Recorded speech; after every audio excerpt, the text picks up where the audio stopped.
दिलही भाषण में सुन जहानगी माहिर करवा दिलही भाषण में। प्रेम से बोलो विश्वकर्मा भगवान की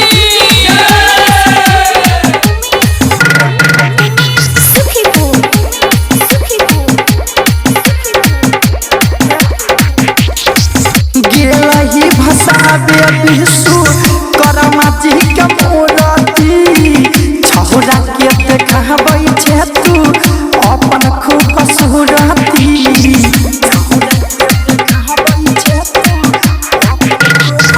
गेलही भसाबे विश्वकर्मा जी के मूर्ति छौरा के देखाबै छै तू अपन खूब सूरती। तोरा बोली पचल गेला गोली, तोरा बोली पचल गेला गोली, छेद भागल केला के धाम में सुन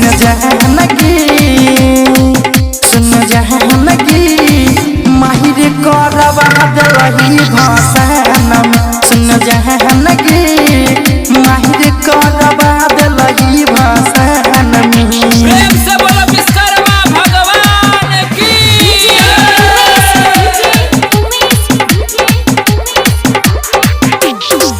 सब कोई रंगाइल रहै भगती के रंग में तू तगर की नाचै रही प्यार के उमंग में। तू तगर की नाचै रही सब कोई रंगाइल रहौ भगती के रंग में तू तगर की नाचै रही प्यार के उमंग में। सब छौरा तोरे पर दीवाना, सब छौरा तोरे पर दीवाना, कोन जादू छौ तोरा मुस्कान में सुन जहानगी माहिर करवा दिलही भाषण में सुन जहानगी माहिर करवा दिलही भाषण में। प्रेम से बोलो विश्वकर्मा भगवान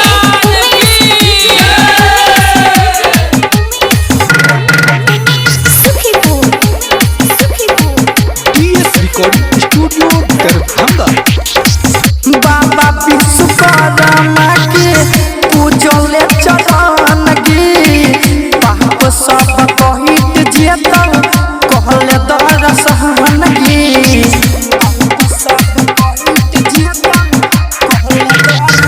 बाबा विश्वकर्मा के पूजले चरण गे पाप सब कहित जेतौ कहले दरसहन गे। हेगे कहै छौ नाइटर सवादिया, हेगे कहै छौ समुद्र भंगिया, पंचायती बैठैतौ गहम में